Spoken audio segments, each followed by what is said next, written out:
Hey folks, Todd Martin here, your local Kentucky and Indiana broker with Call It Closed International Realty and the Amped Property Group. Now, today for our blog, we are in the second part of a three-part series, CQP or Commitment, Qualification, and Process, where we are going to talk about the qualification today. Now, qualified, what does that mean? Qualified means that you've taken the steps to qualify to purchase your home. Now, what are the steps to qualifying? Well, here's the thing. When you start taking that process, you are going to talk to a loan officer who's going to tell you exactly what those steps are. Some of the basic things that you're going to need are, you're going to need a credit report, which the loan officer will take care of for you. You're going to need bank statements.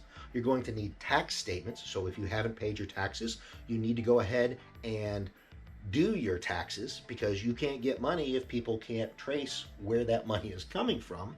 Okay, and any other thing that you need in order to see where your money is coming from. So if you have, let's say for example, gift funds, somebody is gifting you some money, you need to be able to provide who gifted you that money and where that money came from. Now, here's the interesting thing about money.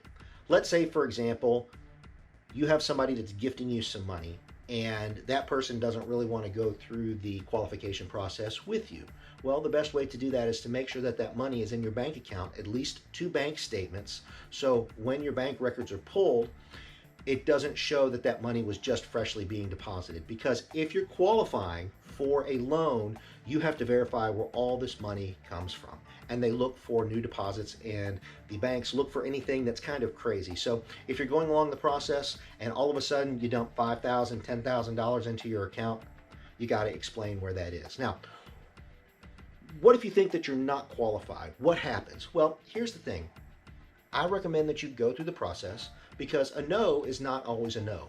When you try to qualify, or when you qualify with that lender, the lender is going to run your credit, ask you some questions, and then he's going to come, or she's going to come back with one of 3 answers. The first being the best answer, being that, hey, everything looks great, you're qualified for this much money, and you're qualified to start looking today, and this type of loan. The second thing is, you know what, you're close. We got a little bit of work to do. Let's put together an action plan.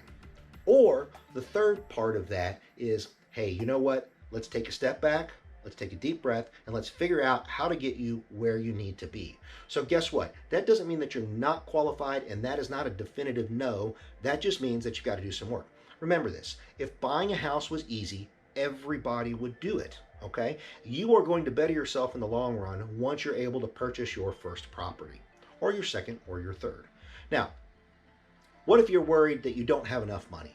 Well, again, that's where we come into talking to the loan officer to find out what we need to get you where you need to be. You'd be surprised that I've got clients that think that they don't have enough money, but they've been able to purchase a very, very nice house. The other thing that you've got to understand, when you go through the qualification process of this, the loan officer is going to look at your debt to income ratio. And as long as you don't have more going out each month than you have coming in, you should be okay. And again, if that's a situation that you're running into, we'll talk about how to get you where you want to be. Okay, so there you go. Qualification in the 3-part series. Next week, we're going to talk about the process from beginning to end and kind of wrap it up and put it together. So go ahead and remember to smash that like button. Let us know that you like these, and we'll go ahead and take care of everything for you. And of course, if you have any questions, feel free to give us a buzz. You can reach us directly at 502-200-1980, or hit us up at that email below, and we're happy to chat with you anytime. Have a great day.